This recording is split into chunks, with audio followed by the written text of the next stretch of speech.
Baik, mahasiswa sekalian, nah, di pertemuan hari ini kita bahas tentang siklus dan aplikasi inti pada SIAP, ya, yang mana kita kenal SPAN dan SAKTI.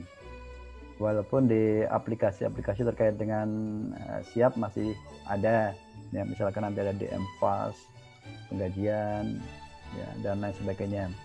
Cuman kalau dikaitkan dengan core application, inilah core application-nya.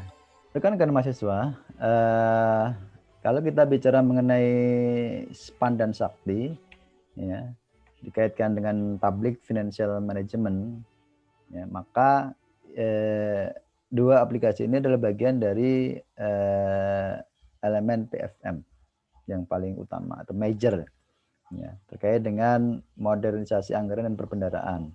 Ini sebagai amanat dari lahirnya regulasi di bidang keuangan negara, ya, ada Undang-Undang Keuangan Negara, Undang-Undang Perbendaharaan, kemudian Undang-Undang Pertanggungjawaban Pengelolaan Keuangan Negara. Rekan-rekan mahasiswa, kalau kita bicara mengenai SPAN dan SAKTI, ya, dikaitkan dengan Public Financial Management, ya, maka dua aplikasi ini adalah bagian dari elemen PFM yang paling utama atau major, ya, terkait dengan modernisasi anggaran dan perbendaharaan. Ini sebagai amanat dari lahirnya regulasi di bidang keuangan negara, ya, ada Undang-Undang Keuangan Negara, Undang-Undang Perbendaharaan, kemudian Undang-Undang Pertanggungjawaban Pengelolaan Keuangan Negara. Ya. Ketiga paket undang-undang tersebut memang pada akhirnya nanti akan melahirkan modernisasi anggaran dan perbendaharaan. Jadi SPAN dan SAKTI ini bagian dari elemen PFN. Lalu kenapa kok ada SAKTI? Ya, sejarahnya adalah SPAN sebagai sebuah sistem yang dirancang, ya, awalnya memang digunakan oleh seluruh kementerian, lembaga, satker di Indonesia. Ya, kita tahu saat ini jumlah satker itu 24.000 lebih, kurang lebih 24.000 lebih satker, ya, untuk kementerian lembaga di pemerintah pusatnya, bukan termasuk pemerintah daerah. Karena pemerintah kan konteksnya lain, ya, sesuai dengan otonomi daerah dan desentralisasi fiskal. Sementara itu, proyek dari pengembangan SPAN sendiri kan terbilang sangat mahal, ya. Kalian tahu bahwa pengembangan ERP, Enterprise Resource Planning, itu salah satu risiko atau kelemahannya adalah costly, mahal. Waktu implementasinya sangat lama, bisa puluhan tahun, ya, dan kerumitan-kerumitan yang lain. Nah, termasuk SPAN di sini, lisensi yang diberikan oleh pengembang juga sangat terbatas. Ya, kalau dibilang dibandingkan dengan penggunanya 24.000, ya nggak cukup lah, ya. Ya, sehingga itulah kenapa kok Sakti dikembangkan, ya, di Kementerian Keuangan. Ya, siapa yang mengembangkan? Ya, para pegawai di Kementerian Keuangan. Untuk SPAN sendiri kan memang melalui kontraktual, ya, melalui kontrak pihak ketiga. Nah, itu sejarah singkat kok kenapa kok ada SPAN, ada Sakti. Jadi kalau dilihat dari arsitektur teknologinya, ya, kalau kita bicara mengenai arsitektur, Sakti itu sebenarnya sebagai pintu masuk bagi seluruh pengguna untuk dapat berinteraksi dengan SPAN agar datanya bisa disimpan di SPAN, ya. Karena dengan lisensi yang terbatas atau pengguna terbatas, maka SPAN itu lebih banyak digunakan di bagian anggaran BUN, ya, bagian anggaran BUN. Sementara Sakti dengan pengguna yang sangat banyak ke bagian anggaran KL. Nah, kita masuk ke siklus APBN. Nah, kalau kita simak atau kita lihat, ya, siklus APBN itu berawal dari perencanaan dan penganggaran APBN, ya, di sini, ya. Di sana ada Kementerian Keuangan, ada Bappenas, ya, yang tugasnya untuk mengawal perencanaan dan penganggaran di sini, ya, termasuk kementerian yang lain, ya, terkait dengan nanti perencanaan dan penganggaran untuk satker mereka, ya, untuk KL mereka, ya. Cuman kementerian yang lain tuh mereka sebagai pengguna anggaran, ya, misalkan Kementerian Kesehatan, semua satker-satker yang ada di sana menyusun dokumen perencanaan dan dokumen penganggaran yang secara PAC dikoordinir sama Kementerian Keuangan dan Bappenas. Sampai kemudian ketika disetujui Presiden dalam Undang-Undang APBN ya bersama DPR dan Perpres rinciannya ya ditetapkan. Kemudian di penetapan APBN di sini muncul nanti dokumen DIPA ya, yang digunakan untuk pelaksanaan APBN. Dari dokumen DIPA kemudian tahap berikutnya adalah pelaksanaan APBN. Ya, APBN dilaksanakan oleh satker-satker, baik misalkan untuk pengadaan barang, jasa, bayar gaji pegawai, renovasi gedung kantor, dan lain sebagainya. Kemudian tidak lupa juga dilakukan pencatatan transaksi keuangan. Ya. Belanja pegawai, belanja barang, belanja modal, dan lain sebagainya di sini. Nah, ini ranahnya adalah ranah ke akunting atau akuntansi. Ya. Mencatat, memposting ke buku besar, sampai nanti disajikan laporan keuangan, dan masuk ke pemeriksaan dan pertanggungjawaban keuangan. Terus berikutnya adalah siklus pengelolaan keuangan ya publik atau negara. Hampir sama dengan APBN, tapi di sini lebih detail lagi ya, mulai dari budget preparation ya, penyiapan anggaran. Ya, kalau dalam konteksnya ya perencanaan dan penganggaran yang ada di modul penganggaran nanti, dan modul Krishna ya, yang ada di Bappenas. Kemudian setelah itu masuk ke budget authorization management ya, melalui terbitnya DIPA ya, daftar isian pelaksanaan anggaran, kemudian POK dan lain sebagainya. Pada tahap ketiga nanti adalah pelaksanaan commitment of fund, yaitu sebagai fase untuk menyediakan komitmen dana ya untuk belanja negara ya. Kemudian dilanjutkan dengan payment receipt management ya, bagaimana pemerintah melakukan pembayaran ya ataupun penerimaan ya, sehingga nanti kita akan membahas tentang modul pembayaran dan modul penerimaan negara ya. Kemudian ada juga debt and age management ya, debt and age management ya, walaupun kalau kita lihat dari sisi nanti konteks aplikasi SPAN ya, dia ada di luar sistem atau out of the system, tapi dia saling terhubung dengan siklus pengelolaan keuangan di sini ya. Kemudian ada cash management, ini sebagai bagian untuk mengelola shortage ya, kekurangan ataupun surplus dari cash. Jika misalkan ada surplus uang kas ya, nanti akan diinvestasikan, tapi kalau ada kekurangan ya seperti kondisi pandemi seperti ini, maka akan ada mekanisme pembiayaan ya defisit APBN. Kemudian yang ketujuh adalah budget review and fiscal reporting. Nah, di sini berarti ada laporan keuangan manajerial ya, sama laporan keuangan, dan audit and evaluation ya, sebagai bagian untuk pertanggungjawaban keuangan negara. Nah, ini kalau kita lihat siklus dari 1 sampai ke 8 di sini, ya di sini diatur dalam 3 paket undang-undang negara ya. Undang-undang tentang keuangan negara, undang-undang tentang perbendaharaan negara, undang-undang tentang pertanggungjawaban pengelolaan keuangan negara. Ya, nanti kalian bisa download atau baca secara sekilas ya di 3 paket undang-undang tersebut ya, mulai dari penganggaran sampai ke pertanggungjawaban atau audit BPK RI. Walaupun secara khusus nanti akan ada undang-undang yang secara teknis terkait dengan tugasnya masing-masing. Ya, apakah terkait dengan penganggarannya ada undang-undang APBN, yang terkait dengan undang-undang BPK ya tentang audit ya, tentang utang, obligasi dan lain sebagainya. Baik, kita masuk ke sekilas tentang aplikasi Sakti atau sistem aplikasi keuangan tingkat instansi. Saudara-saudara, dasar hukum dari Sakti di sini ya, saya langsung saja ke PMK ya, selain dari undang-undang sama PP.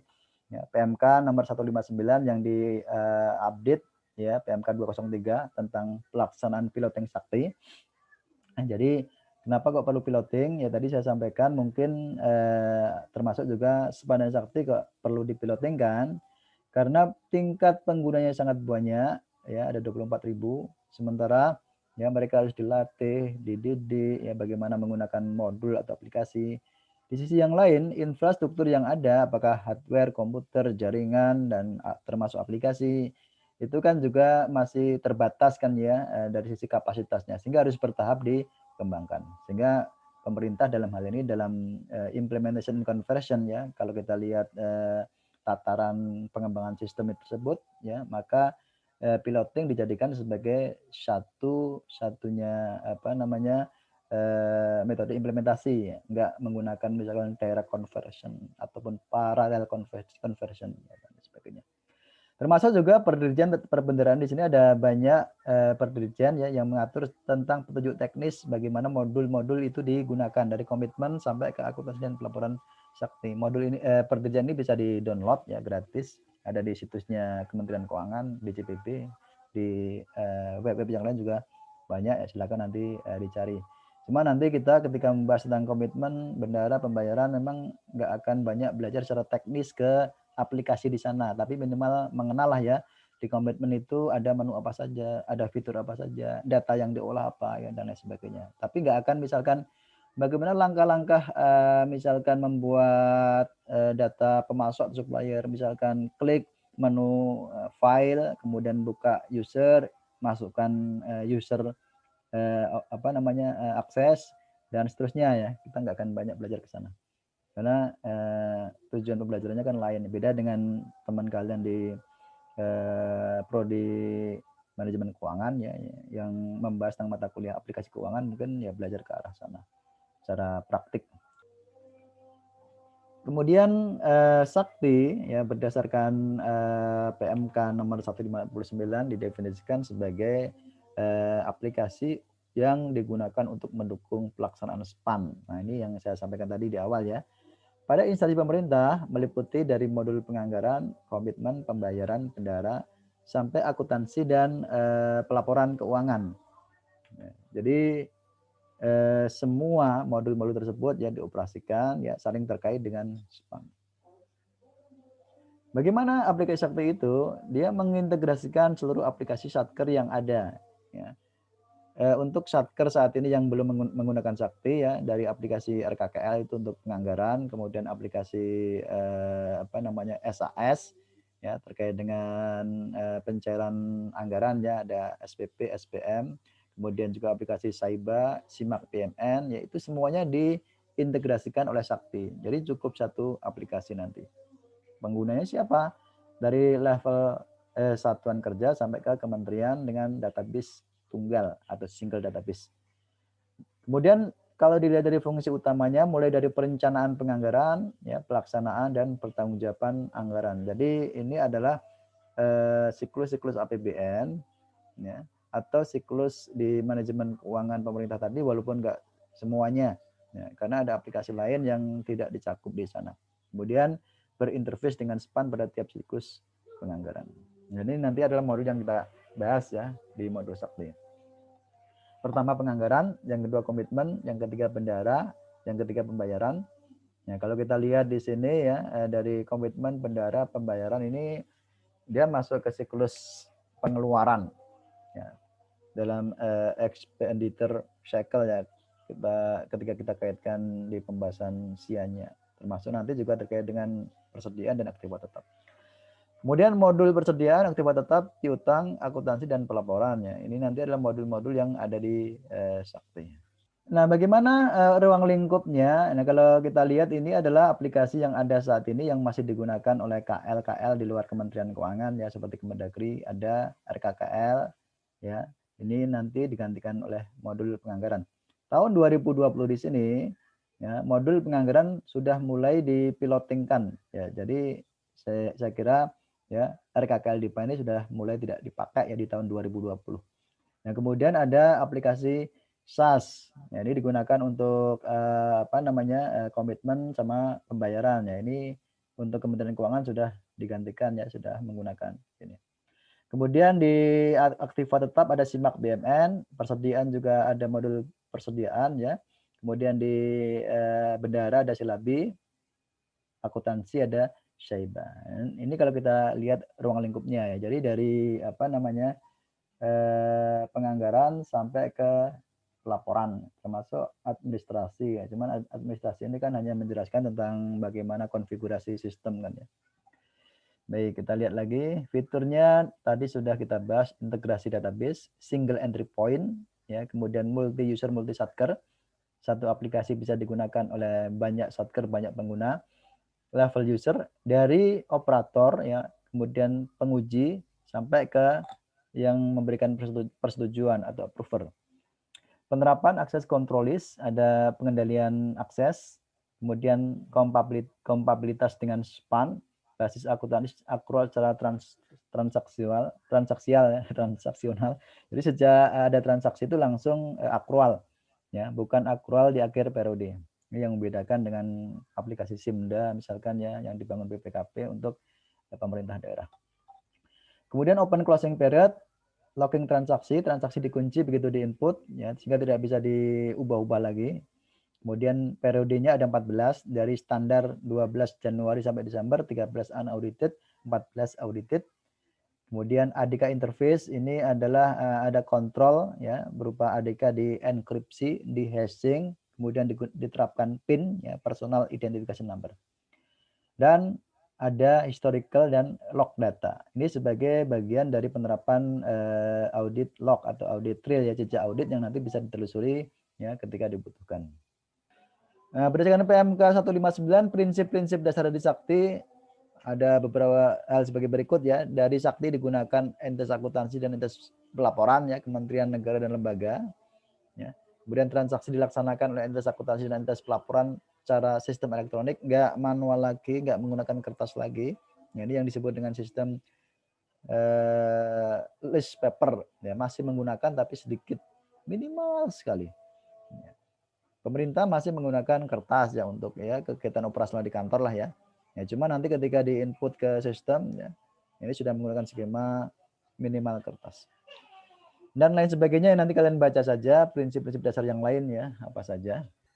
Nah, ini adalah periodisasi transaksi dari 1 sampai 12. Ini transaksi normal, unaudited, ya, dari 13, ya, kode periode 13, ini tanggal bukunya 31 Desember, dan audited kode periode 14. Ini setelah diaudit, tanggal bukunya 31 Desember. Mengenai tutup buku, ya, transaksi pada Sakti merupakan proses tutup buku saat periode transaksi dinyatakan berakhir, ya, dan dilakukan sebelum modul akuntansi dan pelaporan melakukan periode tutup buku. Misalkan, ya, ketika di tanggal 31 Januari, ya, ada modul anggaran, modul komitmen, modul pembayarannya, ya, sesuai dengan periode waktu tadi ditutup atau closing, jadi akan di closing, ya. Tapi kalau misalkan sampai tanggal 31 itu lupa ditutup, ya, ini di poin 2, maka ketika modul akuntansi dan pelaporan itu menutup permanen, ya, secara otomatis modul-modul yang lain itu ikut tertutup, ya, secara otomatis tertutup. Yang ketiga, transaksi yang belum dicatat, misalkan lupa, teledor, ya, dan lain sebagainya, tutup buku permanen, maka dia akan dicatat pada periode transaksi berikutnya. Misalkan transaksi di tanggal 30 Januari lupa dicatat, maka harus dicatat di bulan Februari. Februari lupa, Maret, ya, dan seterusnya. Oke, modul-modul Sakti ada apa saja, ya. Jadi modul penganggaran yang fungsinya untuk menyusun rencana kerja dan anggaran sampai dengan penyusunan dokumen pelaksanaan anggaran. Ya, termasuk ada perkiraan perencanaan penyerapan anggaran, ya. Maksudnya penyerapan anggaran itu adalah perkiraan penggunaan pagu atau dana, ya, misalkan Januari digunakan untuk bayar gaji pegawai, ya, 500 juta. Ya, bulan Februari digunakan untuk membangun gedung 2 miliar. Bulan Maret digunakan untuk membeli inventory 500 juta, dan seterusnya, ya, sampai bulan Desember. Kemudian penerimaan atau pendapatan dalam periode 1 tahun anggaran, ya.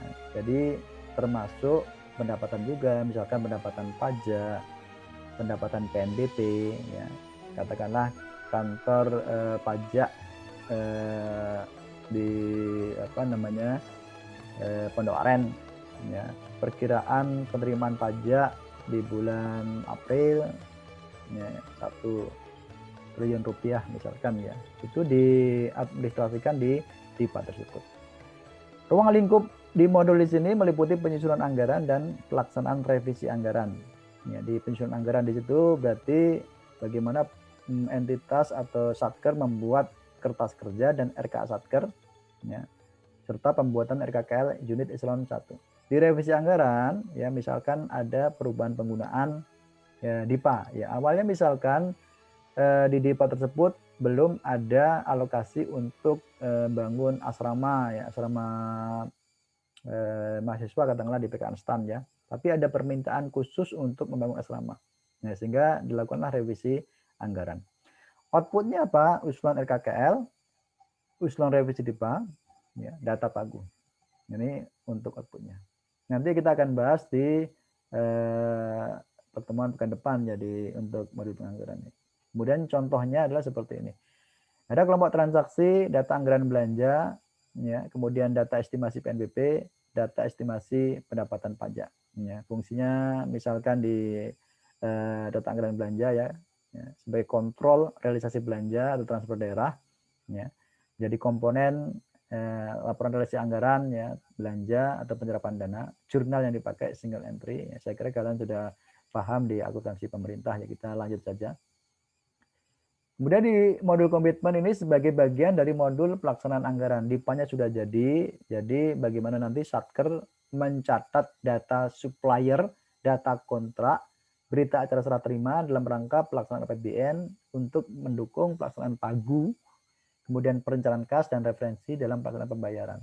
Kalau kalian ingat di siklus pengeluaran ya expenditure cycle, ya di sana ada resiko-resiko terkait dengan siklus pengeluaran ya sebenarnya.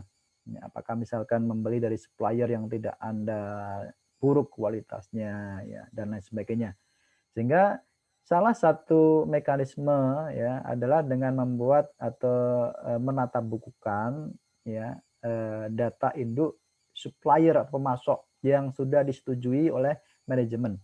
Ya, artinya nanti pegawai atau satker tidak akan membeli dari unauthorized supplier. Inilah pentingnya dalam modul komitmen di sini. Sehingga ada nanti apa namanya entry data supplier ya, kemudian kontrak ini untuk ketika perlu apa namanya satker mau melakukan aktivitas belanja negara ya. Kemudian ketika barang diterima dicatat dalam berita acara serah terima. Apakah inventory, aktiva tetap ya dan lain sebagainya. Ruang lingkupnya ada manajemen supplier, kemudian manajemen kontrak, pencatatan BAST, konfirmasi capaian output. Ya, di konfirmasi capaian output di sini dibandingkan antara output di bulan Maret misalkan dibandingkan dengan total 1 tahun. Ya, kira-kira berapa persen? Apakah 20%, 30%, 40%, dan lain sebagainya. Apa outputnya? Yaitu arsip data komputer supplier, kontrak, BAST, data, capaian, output. Nah, output ini nanti ya kita akan gunakan di modul-modul berikutnya. Apakah modul pembayaran, ya, persediaan, atau aset tetap. Nanti ininya kalian baca sendiri ya definisinya. Nah, ini contoh. Misalkan pencatatan berita acara serah terima kontraktual katakanlah ya. Satker PKN STAN membangun asrama untuk mahasiswa ya, untuk tahun 2021. Ya. Oh ya belum bisa berarti kalau 2021. Katakanlah 2020 ya. Yang real itu apa sih misalkan ya. Melakukan renovasi ruang perkantoran ya. Dari kontraknya dari bulan Maret di bulan Agustus sudah selesai ya. Kemudian diserah terimakan pekerjaannya dari kontraktor kepada panitia pengadaan barang dan jasa di PKN STAN ya, misalkan timnya bagian umum. Kemudian dicatat dalam berita acara serah terima ya, jasa atau barang yang berasal dari pekerjaan kontraktual. Misalkan renovasi ruang dosen, berapa pagunya dananya ya, berapa kapan kontraknya ditandatangani, kapan selesainya ya, ada di BAST di sini nanti. Yang lain-lain nanti sama hampir sama ya untuk kelompok transaksinya. Yang ketiga ada modul bendahara. Ini juga bagian dari sakti yang berfungsi untuk menata usahakan penerimaan dan pengeluaran negara melalui bendahara. Nah, sehingga dalam konteks bendahara di sini nanti ada bendahara penerimaan dan bendahara pengeluaran. Ya. Ruang lingkupnya di modul di sini yaitu penatausahaan LS bendara ya. Ini adalah bentuk-bentuk pengeluaran LS langsung yang dilewatkan bendara ya. Di PPKN mungkin kalian mengenal tentang jenis-jenis pembayaran dengan UP ya, uang persediaan. Ini adalah apa namanya? Kalau di komersial itu adalah penggunaan petty cash ya. Kemudian ada LS ya, ini adalah belanja yang langsung diserah terimakan kepada pemasok misalkan ya. PKN STAN beli mobil dinas misalkan 2 unit totalnya 500 juta ya. Uangnya nanti akan langsung diserahkan dari KPPN dari Bank Indonesia ya ke pemasok atau supplier. Tapi kalau UP tadi maka bendara di PKN STAN akan membayar ya kepada pemasok ya, misalkan untuk pengadaan snack ya di rumah makan Bintaro misalkan ya sebesar 2 juta ya. Karena sifatnya UP kan nilainya sedikit-sedikit ya sebagaimana ciri khas daripada PT KES. Kemudian penatausahaan UP TUP ini yang tadi saya singgung tadi, penatausahaan potongan atau pungutan pajak ya, jika lau misalkan ada pajak-pajak PPh ya yang ditagihkan kepada para pegawai ya. Ini ada yang masuk lagi ya. Bentar. Baik. Kemudian yang keempat adalah penatausahaan surat bukti setoran pendapatan atau pengembalian belanja. Ya, jika misalkan di bendara penerimaan ya PKN STAN ya disewakan gedung G untuk acara misalkan pameran buku ya atau kegiatan yang lain, maka nanti kan harus ada bukti setoran pendapatan ya yang ditata usahakan oleh bendara tersebut. Kemudian transaksi lain yang dikelola oleh bendara. Ya, ini jenisnya banyak sekali ya.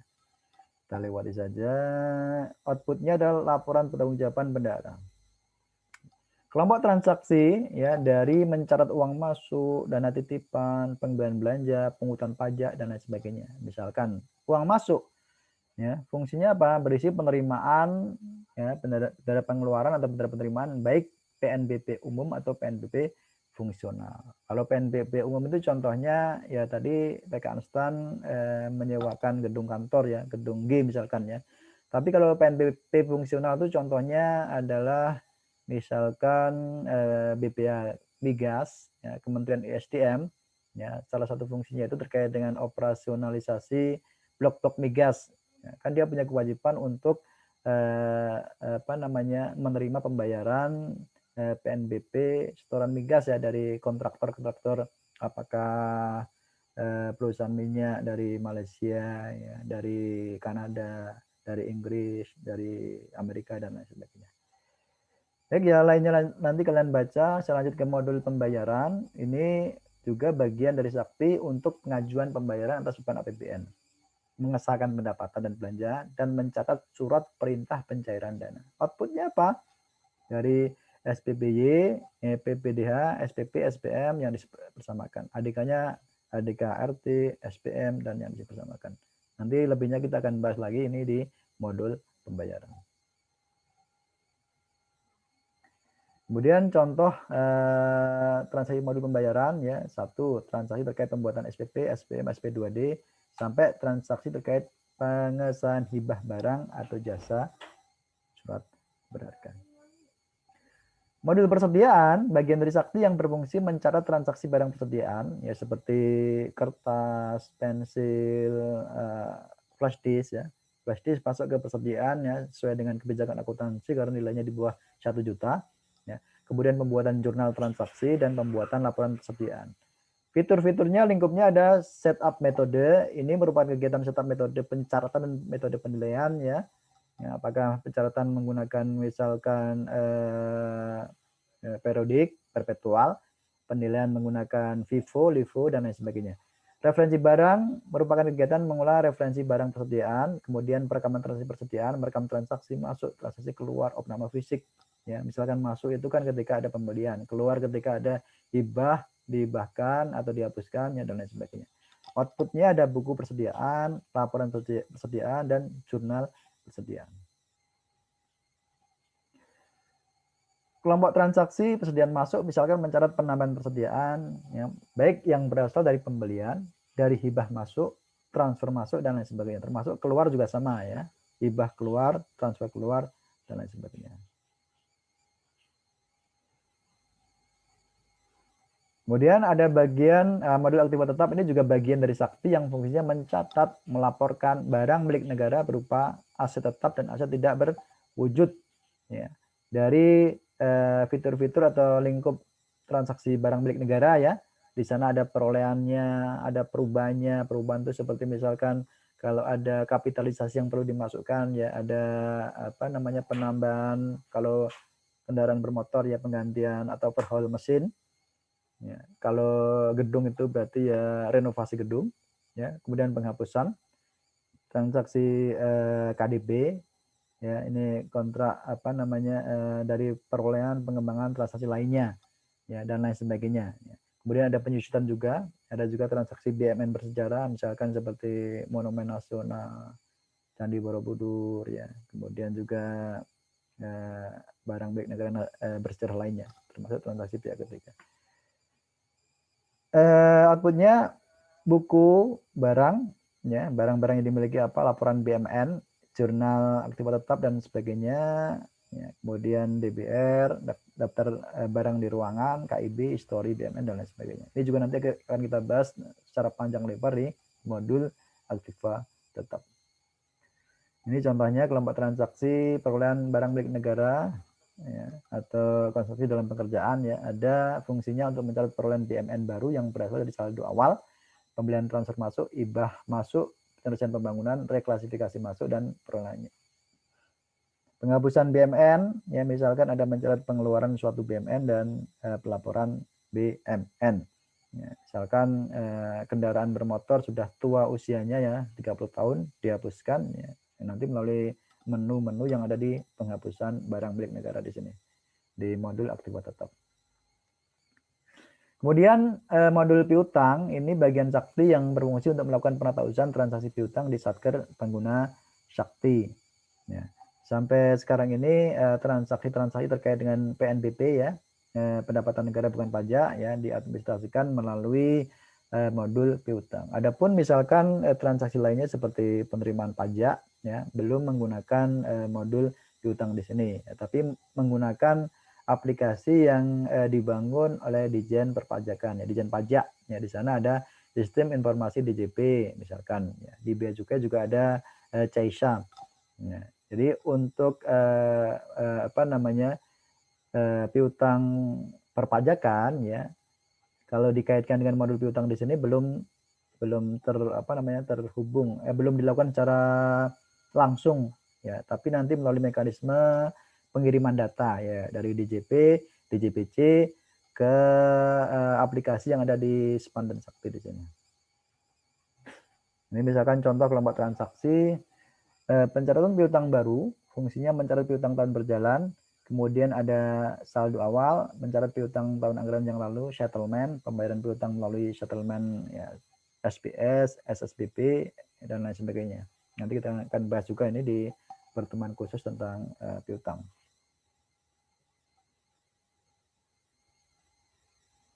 Oke, dan terakhir adalah modul general ledger dan pelaporan. Nah, ini adalah kalau kita bilang apa namanya bagian hilir ya, bagian akhir ya dari sakti ya, yang mengkolek, yang mengumpulkan, yang mengadministrasikan transaksi-transaksi yang ada di modul-modul sebelumnya ya, yaitu mengintegrasikan data jurnal dari semua modul sakti dalam rangka untuk menyusun laporan keuangan. Lingkupnya ada sistem akuntansi yang terintegrasi dengan modul-modul yang terkait ya, kemudian sistem pelaporan manajerial, statistik, sistem rekonsiliasi dan konsolidasi pelaporan. Ya. Ini kalau kita kaitkan dengan pembahasan SIA, berarti di sana ada laporan keuangan, ada laporan manajerial. Ya. Kepada siapa penggunanya? Ya, nanti misalkan laporan keuangan ya kepada, kalau di pemerintah kan ya, sebagai akuntabilitas pemerintah kan ya, berarti kepada masyarakat, kelompok masyarakat, kepada partai politik, kepada ormas dan lain sebagainya. Ya, kemudian manajerial report ya kepada pimpinan lembaga negara ya, apakah menteri, dirjen, bahkan presiden. Ya, misalkan untuk mengetahui berapa sih jumlah aktiva tetapnya seluruh pemerintah yang ada di Indonesia. Ya. Dari Provinsi Papua, Aceh, Kabupaten Blitar, Kabupaten Mandailing Natal, Kabupaten Tapanuli, dan lain sebagainya itu kira-kira berapa ya nilai asetnya, dari tanahnya berapa, gedungnya berapa, dan lain sebagainya. Itu melalui laporan manajerial atau statistik. Ya. Yang kalau di dalam konteks ini nanti kan ada laporan konsolidasi fiskal. Ya, nanti kita akan bahas di pembahasan di modul CL dan pelaporan. Ini pertemuan ke-13 ya kalau nggak salah. Oke,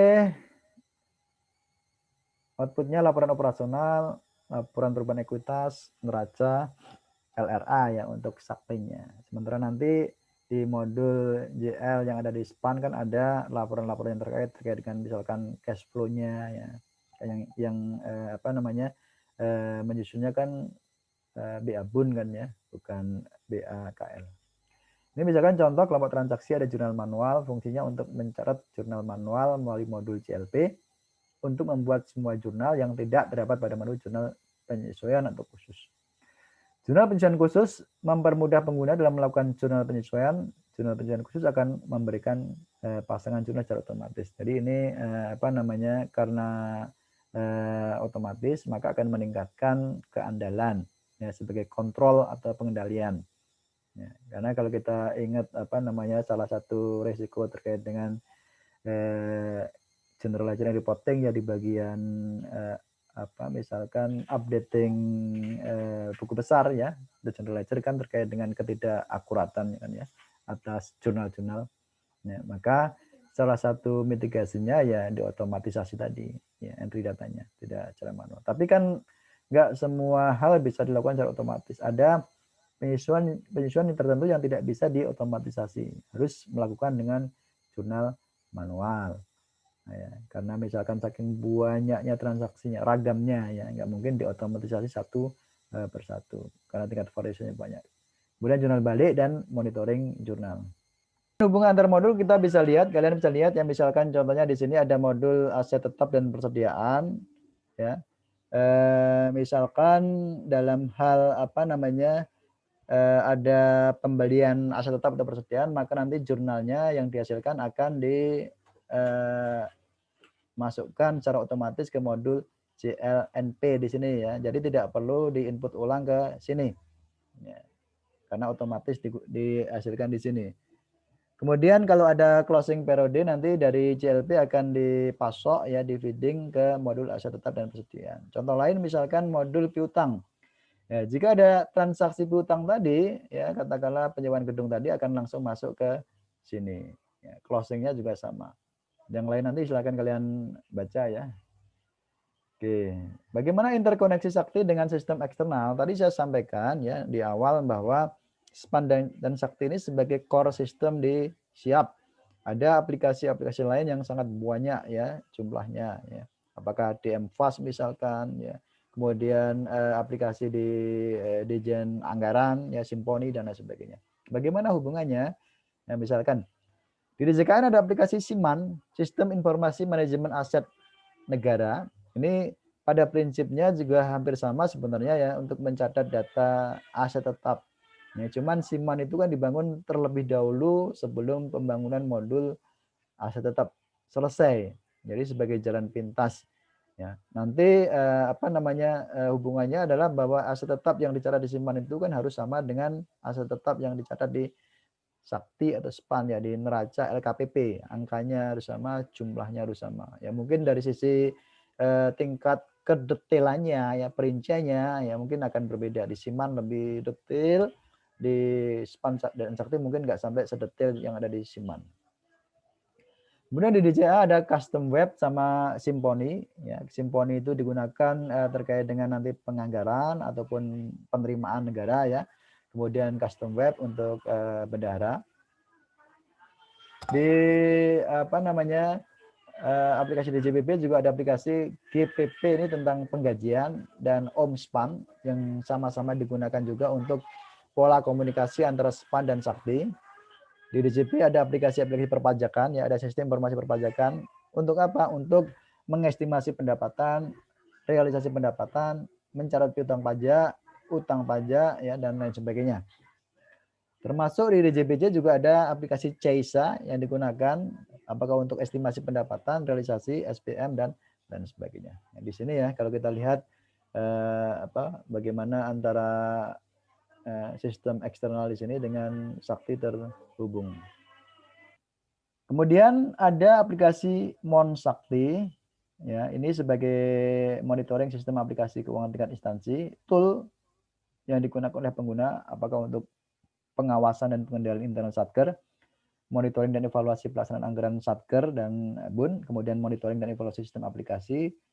Ini yang secara khusus dilakukan oleh Subdit PSI ya, di Direktorat Sistem Informasi dan Transformasi Perbendaharaan di DJPB secara khusus.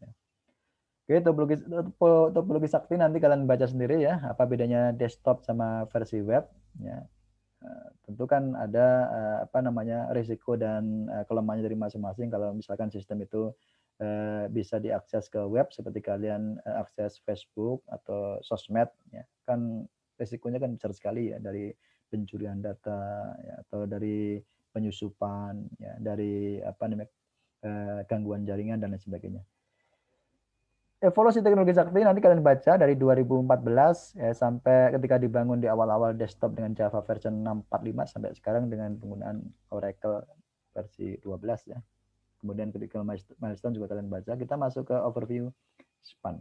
Baik, langsung saja ya, dasar hukumnya apa saja dari Undang-Undang 17 ini sebagai amanat tadi nomor 1 15, kemudian PPWB terkait. Secara khusus PMK 154 tahun 2013 tentang pelaksanaan piloting Sakti. Nah, dari 2013 itu sudah dilaksanakan piloting SPAN. Kemudian 2014 ada revisi dan peraturan-peraturan lainnya ya yang terkait. Definisinya apa konsepnya? Di PMK 154 itu didefinisikan, maaf ini salah ya, 2014, adalah sistem yang terintegrasi seluruh proses terkait dengan pengelolaan APBN dari modul penganggaran sampai ke akuntansi dan pelaporan.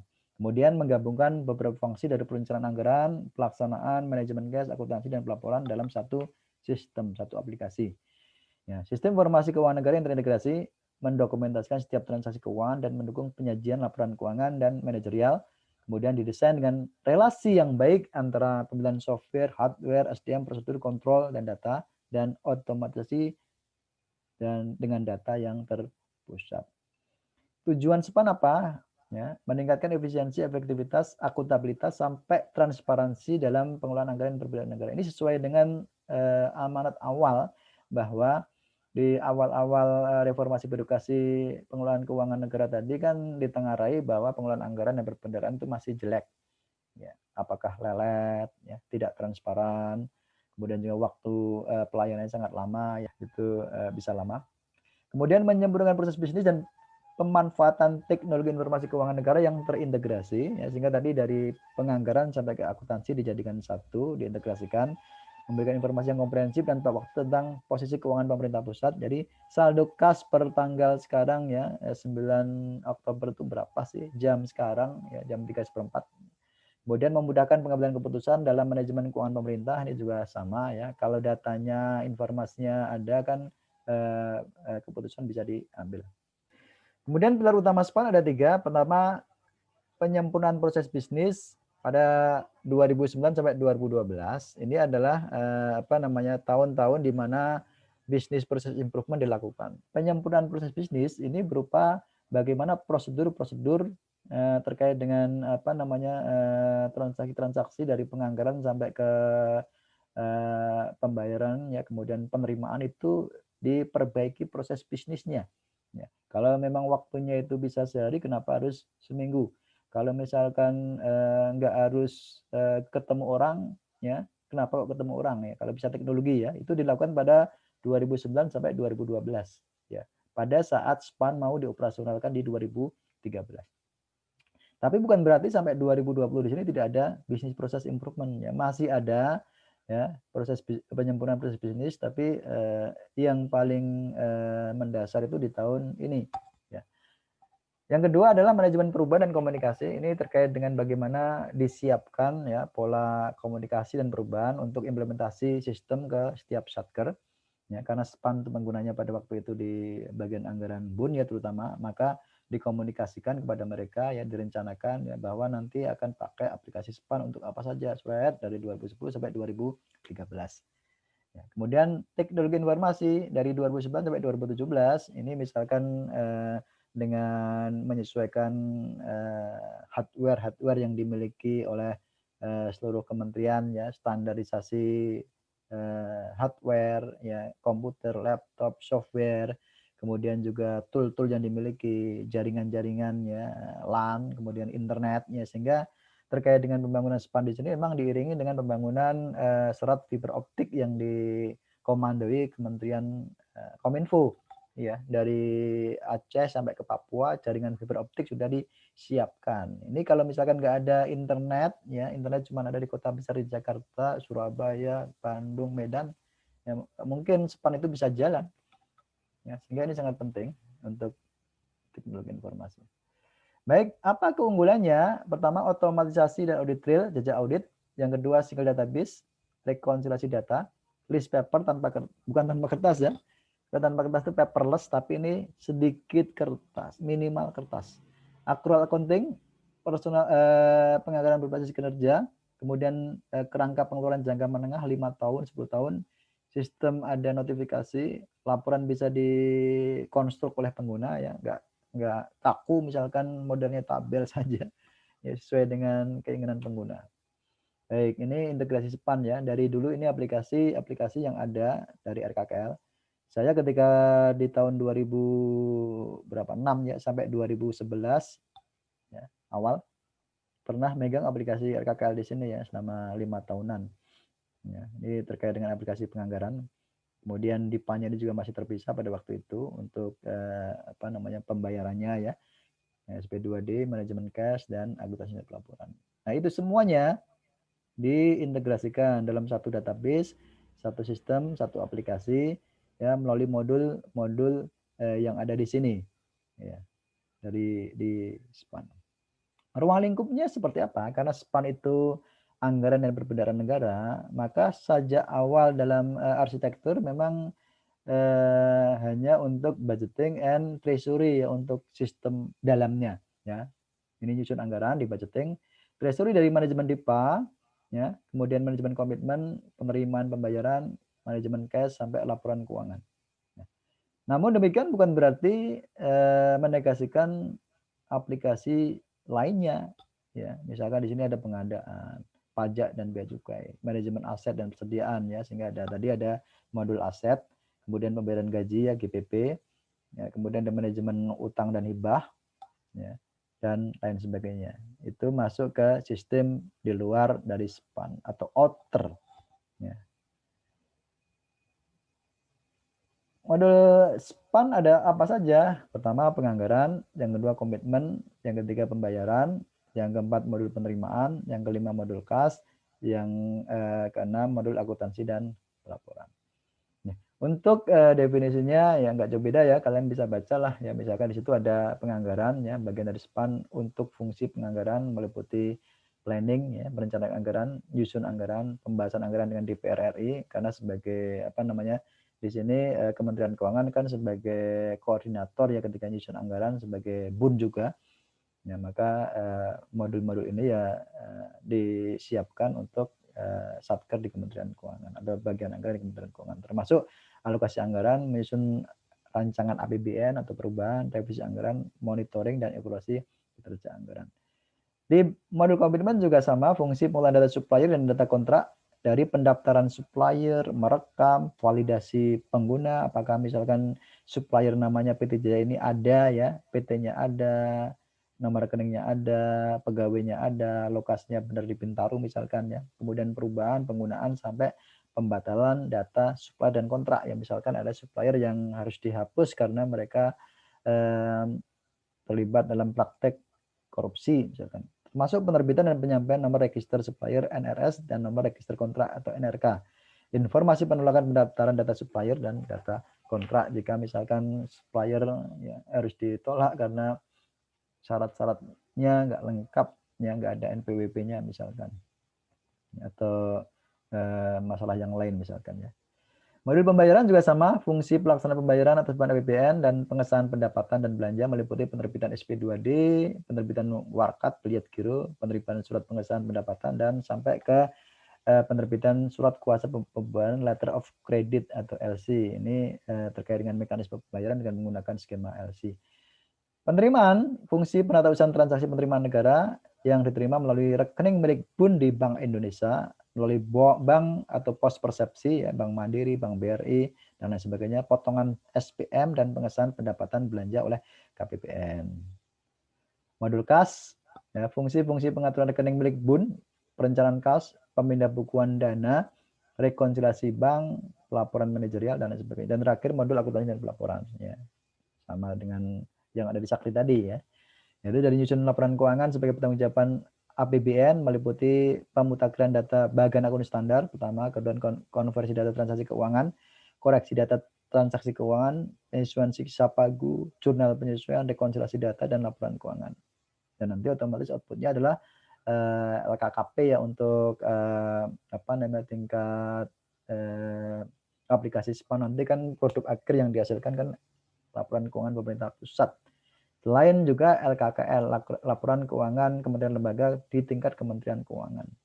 Kan nanti semua LKKL di 80-an KL kan akan dikonsolidasikan menjadi LKKP sebagai laporan keuangan pemerintah pusat.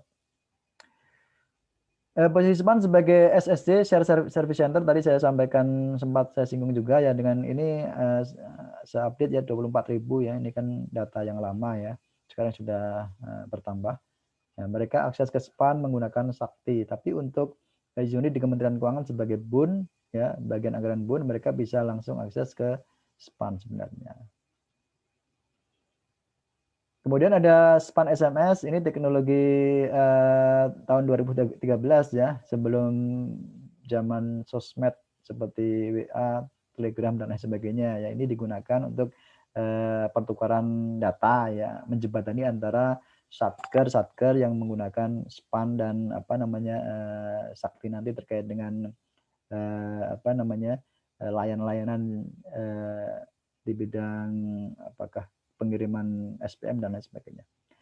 Kemudian ada juga portal SPAN, sistem yang melakukan integrasi informasi berkaitan dengan implementasi SPAN ini juga berguna untuk memediasi, ya, antara Sakti dengan SPAN. Jadi pertukaran datanya nanti lewat portal SPAN di sini, agar data di Sakti bisa masuk ke data SPAN. Ini tadi sudah kita bahas, ya, bagaimana integrasinya. Nah, kemudian terakhir contoh operator, validator, dan approver. Ya, operator fungsinya untuk apa? Merekam data SPP misalkan, ya, mencetak SPP sampai menerima mengunduh ADK SP2D. Validator, validasi persetujuan SPP, apakah SPP-nya sudah benar, datanya sudah benar, nilai transaksinya sudah benar. Jika sudah, nanti akan ditandatangani, ditetapkan, ya, melalui ADK resume tagihan, menggugah upload ADK resume tagihan. Kemudian disetujui oleh approver atau pejabat pendatangan SPM, ya, dengan validasi membuat ADK SPM dan mengupload data SPM tadi untuk disampaikan ke KPPN. Koneksinya antara Sakti dan SPAN seperti apa? Ya, ini Sakti, ini SPAN, bermula dari data perencanaan anggaran, ya, masuk ke sini RKKL, kemudian di Paterbit, ya, Satker bisa belanja, ya, terlebih dahulu di modul komitmen mengirim data kontrak, data supplier, ya, kemudian diterbitkan nomor register supplier sama nomor register kontrak, ya. Belanjalah Satker, ya, kemudian mempertanggungjawabkan SPP, disampaikan ke sini melalui resume tagihan, ya, atau SPP, kemudian SPM, ya, data SPP, kemudian dibuat SPM, kemudian terbit SP2D, uangnya masuk langsung ke rekening apakah bendahara atau pemasok, ya, penyedia barang dan jasa atau pegawai itu sendiri. Selesai masuk ke CL dan laporan keuangan, selesai. Nah, ini interkoneksinya antara Sakti dan SPAN. Baik, rekan-rekan sekalian, ya, saya kira itu untuk pertemuan kita. Kira-kira ada pertanyaan, masih ada beberapa menit ke depan. Maaf Pak, izin bertanya. Ya, silakan. Dari siapa? Kemudian pertanyaan siapa? Lola, Pak. Iya, Mbak Lola. Iya, Pak. Jadi mengenai pengguna Sakti dan SPAN, apakah penggunanya terbatas, ya Pak? Sehingga hanya beberapa orang saja yang berwenang untuk mengakses dan mengedit. Atau akuntan umum non-pemerintahan juga dapat mengakses. Seperti itu, Pak. Oke. Jadi kalau dilihat dari SPAN itu kan fiturnya terbatas, lisensinya terbatas sebagai pengguna ya, sebagai operator. Ya, sehingga kembangkanlah Sakti ya, untuk menampung para pengguna tadi. Lalu siapa penggunanya? Penggunanya adalah para operator yang ada di Satker, 24.000 Satker. Mereka nanti ngapain saja? Ya input transaksi dong ya, dari perencanaannya, penganggarannya, ya, bikin anggaran ya, di modul anggaran. Kalau dulu kan di aplikasi RKKL, tapi sekarang sama-sama di Sakti, tapi di modul anggaran. Dari modul anggaran yang sudah jadi nanti kan outputnya berupa DIPA. DIPA itu ketika jadi, karena di aplikasi yang sama, di modul komitmen bisa langsung dieksekusi untuk belanja, ya, perikatan dengan kontraktor, ya misalkan PT Jaya saya mau bangun parkir nih, ya pagunya sebesar 200 juta, dikit amat ya, misalkan 1 miliar, mau nggak? Ya, tentu kan nggak seperti itu kan, nanti melalui mekanisme pengadaan barang dan jasa, dilelang misalkan ya, Jaya sebagai pemenang, oke, tidak lanjuti sampai nanti dibayarkan. Ya. Jadi kalau dilihat di sini dari sisi usernya, penggunanya pasti Satker. Ya. Orang lain boleh nggak, misalkan akuntan, kantor akuntan publik, atau misalkan pelajar, mahasiswa atau dosen misalkan, nggak dikasih akun untuk mereka ya di luar Satker ya, yang memang fungsinya bukan untuk operator Sakti untuk input data. Jadi, Mbak Lola tadi ya, berarti nggak semua orang dikasih akses, hanya yang punya kepentingan terkait dengan pengelolaan keuangan negara ya, yang bisa akses ke Sakti. Oke ya, ada lagi? Baik Pak, terima kasih. Ya, sama-sama. Yang lain? Izin bertanya Pak. Ya, silakan namanya, kemudian pertanyaannya apa? Nama saya Sabrina Syafutri, ingin bertanya yang untuk penjelasan di awal yang Sakti dikatakan bahwa dia berinterface dengan SPAN pada tiap tahap siklus anggaran. Maksudnya gimana Pak? Iya, jadi dari tiap-tiap anggaran, apakah ada anggaran normal ya? Anggaran normal itu kan anggaran sebelum ada revisi kan ya. Artinya misalkan di tahun 2020 itu ada di modul penganggarannya kan sudah disusun di tahun 2019 kan ya. DIPA yang diterbitkan itu kan DIPA normal. Ya, DIPA normal belum revisi. Di 2020 itu bisa dijalankan ya. Ketika DIPA tadi dieksekusi kan berarti di sana sudah digunakan ya tadi model interaksinya atau saling interface-nya ya, digunakan untuk transaksi-transaksi berjalan, apakah di modul komitmen, pembayaran dan sebagainya. Jika ada revisi di tengah jalan, apakah revisi APBN, ya, APBN perubahan, ya, perubahan ke satu, kedua, ataupun revisi DIPA ya, DIPA satu, kedua, ketiga. Revisi DIPA kan bisa lebih banyak ya. Dari dulu ketika saya menangani tentang anggaran itu ya bisa lebih dari 6-7 ya, belum revisi POK. Jadi dari setiap revisi tadi data tadi langsung dapat digunakan di modul-modul yang ada ya, apakah komitmen, modul pembayaran, otomatis data perubahan tadi akan langsung diubah di sana ya, data perubahan anggaran tadi di siklus-siklus penganggaran, apakah anggaran reguler ya, normal sebelum perubahan, anggaran perubahan di tengah jalan, tengah tahun, ataupun anggaran hasil dari revisi DIPA itu sendiri. Itu ya tadi untuk siapa tadi? Sabrina tadi. Oke, ya. Terima kasih Pak. Izin bertanya. Ya, namanya siapa? Tanya apa? Mega, Sen 17. Dalam ruang lingkup Sakti dari kan ada beberapa modul Pak. Nah, kemudian untuk yang modul administrasi dan juga modul piutang itu dia tidak disebutkan di PMK 159 tahun 2018. Terus juga di peraturan Dirjen Perbendaharaan juga untuk yang modul administrasi dan juga piutang itu tidak disebutkan gitu petunjuk teknisnya. Sedangkan yang lain itu ada peraturannya. Terus juga kemudian untuk aksesnya sendiri yang boleh mengakses PAN dan juga Sakti itu siapa saja gitu Pak? Iya, oke. Pertanyaan bagus. Terima kasih. Dari Pak Mega ya. Jadi memang modul administrasi itu kan hanya untuk administration saja ya, untuk menata usahakan usernya siapa ya. Jadi misalkan operator di Satker Kabupaten Pondok Aren itu siapa sih? Oh misalkan Anita, ya. Approval-nya siapa? Oh si ini dan lain sebagainya. Sehingga dia tidak dibahas secara khusus ya di PMK tadi. Ini sebagai bagian untuk administrasi sistem SPAN dan Sakti lah ya. Termasuk di sana juga berkaitan dengan bagaimana mengamankan sistem tersebut, ya, konfigurasi sistemnya ya, dan lain sebagainya, pembagian peran dan lain sebagainya. Saya kira itulah kenapa kok tidak dimasukkan dalam regulasi tersebut, kerangka regulasi lah ya. Kemudian terkait dengan pengguna tadi baik SPAN dan Sakti sudah saya singgung tadi di awal ya. Sakti itu kan berarti penggunanya adalah semua KL ya, semua Satker ya, misalkan KPP Pondok Aren, PKN STAN, Polsek Pondok Aren, Polsek Mampang Perapatan ya. KPKN Luwuk misalkan ya, dan lain sebagainya sebagai pengguna Sakti ya. Selain nanti juga di tahun 2021 ada informasi BA tertentu juga menggunakan Sakti untuk modul penganggarannya. Ya. Kemudian SPAN ya penggunanya adalah bagian anggaran ya, BA-Bun. Ya, siapa BA-Bun? Nah, makanya tadi saya tanya kalian, apa sih BA-Bun itu? Ya, misalkan BA-Bun itu adalah bagian anggaran terkait dengan transfer ke daerah ya, yang mengurusi transfer dana desa atau TKDD ya, apakah dana otonomi khusus, dana perimbangan, dana alokasi umum dan lain sebagainya. Ya, DJPK sebagai pelaksana dari BA-Bun untuk transfer ke daerah. Penggunanya siapa ya? Ya bisa ditetapkan oleh KPA nanti di sana ya, KPA BA-Bun transfer ke daerah, misalkan si Felix ya sebagai operatornya misalkan ya. Kemudian BA-Bun yang lain misalkan terkait dengan terkait dengan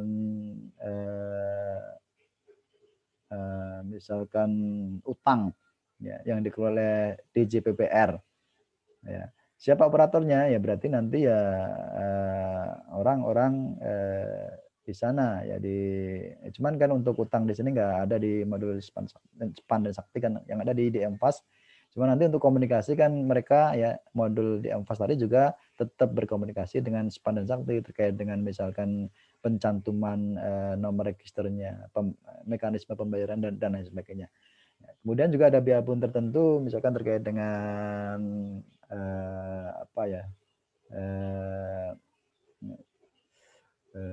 investasi ya misalkan juga ya. Hanya unit-unit tertentu di Kementerian Keuangan yang diberikan tugas khusus terkait dengan mengelola investasi dan diberikan akses juga ke modul SPAN tadi ya, khususnya modul yang terkait dengan kepentingan untuk investasi, apakah misalkan komitmen ya, apakah MPN ya, modul penerimaan negara ya, dan lain sebagainya. Itu ya untuk saya cukupkan saja untuk materi di pertemuan kedua di sini ya, tentang aplikasi core utama SPAN dan Sakti.